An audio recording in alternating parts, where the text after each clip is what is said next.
Today's recipe is for my folks out there with a sweet tooth. I made this recently and absolutely loved it. I think you will too.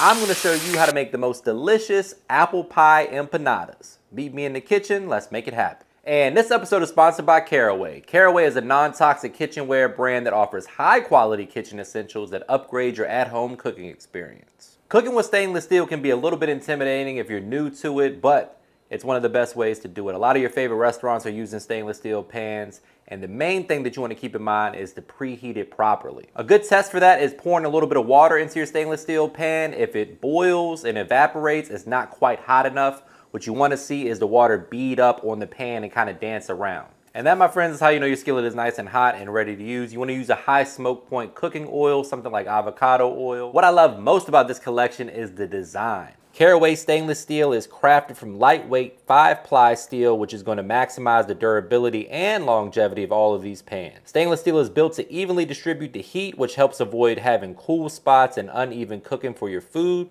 Plus, Caraway stainless steel collection comes with a lifetime warranty. Also one of my favorite things about it.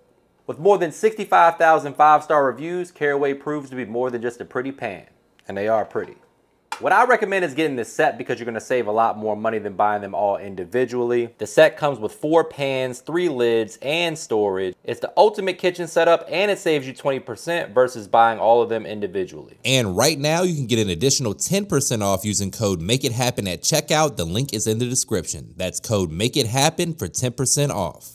So go ahead and click the link in my description box and get yourself some great pans. All right, guys, first things first, we got to prep our apples. Now, don't overthink what kind of apples you want to use. Use whatever your favorite is or whatever's on sale at the store. We're going to go ahead and peel these apples. Make sure they're clean before you get the party started. But we want to peel them, and then we're going to dice them into nice small pieces, smaller than you would make for like a traditional apple pie because, again, these are going into empanada dough and getting fried up. So just peel them to the best of your ability. You don't have to be super precise about it. Just try to get the skin off by any means necessary. No need to get but so cute. But peel the, I want to say potatoes, but peel the apples, and then we're going to dice them up nice and small. Again, use whatever apples you like. Today these are Red Delicious, I believe, or Fiji. I'm not even quite sure, but they're going to work. So once the apples are clean and peeled, it's time to go ahead and dice them up. You want to cut around the core. Get yourself some apple to work with. You can save the core piece as a little snack, but then I like to just give them a nice slice in one direction, then we're going to dice them up. They don't have to be super small, but small enough to fit in your empanada dough, so just keep that in mind. Probably going for just a rough chop, rough dice, about like so. Repeat that process for all of your apples. And it's time to start cooking. All right, guys, so next up it's time to go ahead and make our apple pie filling. For that, we need 2 tablespoons of butter in this beautiful Caraway pan. We're gonna go ahead and melt that down. Add about 1 pound of your diced apples, which these apples were really large, so that was like 2 or 3 apples for us. Your miles may vary depending on the size of your apples that fell off the tree. We're gonna go ahead and get the apples on in there. Try not to splatter yourself. And we'll have ourselves some apple pie empanadas. I don't know why Taco Bell took theirs off the menu. That used to be my go-to late night sweet tooth snack. They did put the Cinnabons on there, so I guess that's a pretty even trade. But apple pie empanadas are something special, guys. If you've never had one before, definitely give this recipe a try. Super easy. We're going to make our whipped cream from scratch today to kind of elevate things a bit, along with our caramel drizzle. But if you want to make these straight up and serve them at a party, as a little snack, appetizer, or dessert, you won't be disappointed. Good 2 teaspoons of vanilla extract going in. Then we're going to measure with love on the cinnamon and probably a teaspoon or so of nutmeg. Nutmeg's kind of powerful, guys. You don't want to go overboard. Definitely way less nutmeg than cinnamon, but it does add a little nice extra flavor there. Kind of a little holiday kick. Last but not least, from the seasoning perspective, we're going to add a pinch of salt. That's going to wake everything up, kind of let those flavors marry. It's also going to help bring out a little bit of the water that we can evaporate naturally from the apples.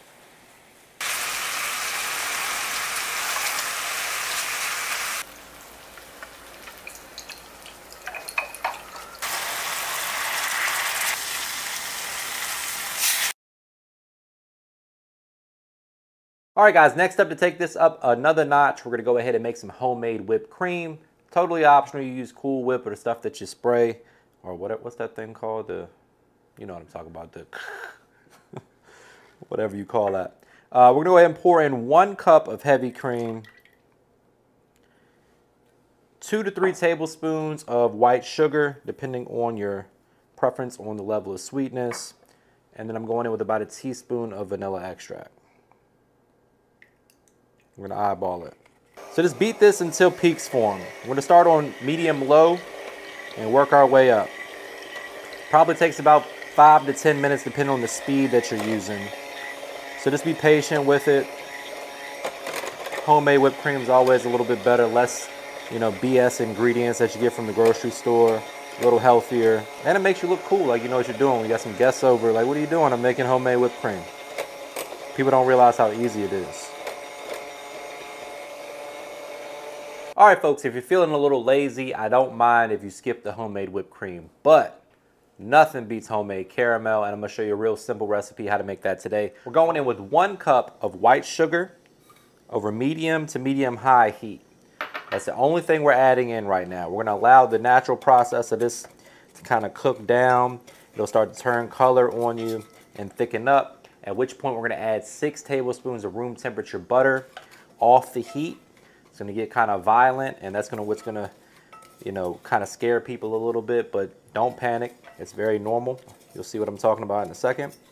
And then it'll calm down. You add your heavy cream, a little salt, and you got the most delicious caramel homemade you've ever had before. Just let time do its thing. You can kind of see it starting to melt down already. Just keep that whisk moving around.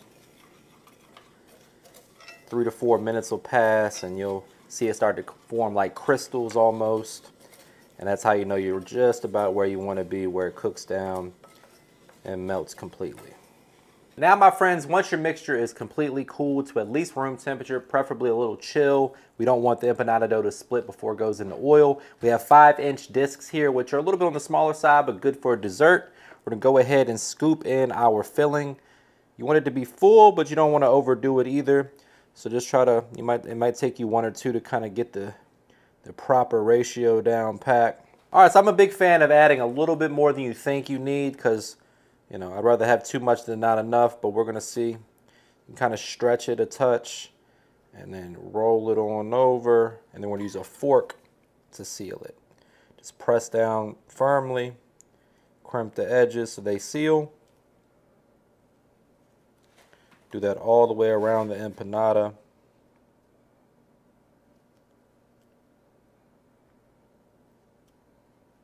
And then we'll get it in some 350-degree oil, shallow fry these bad boys till they're golden brown and beautiful.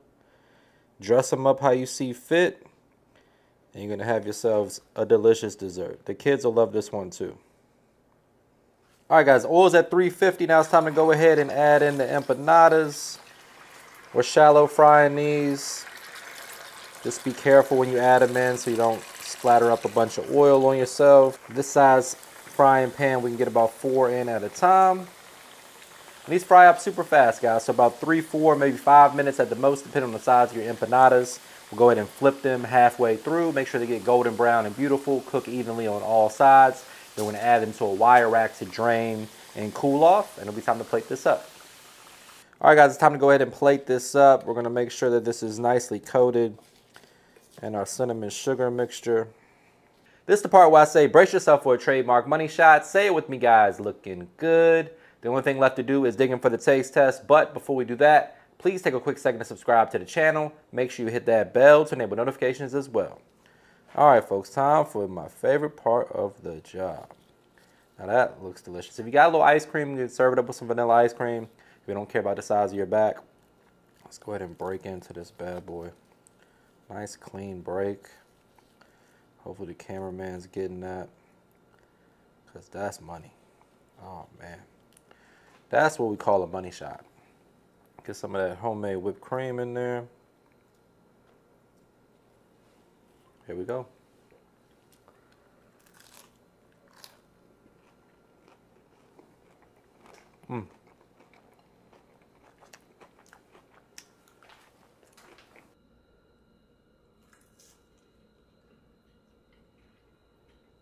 go wrong with that.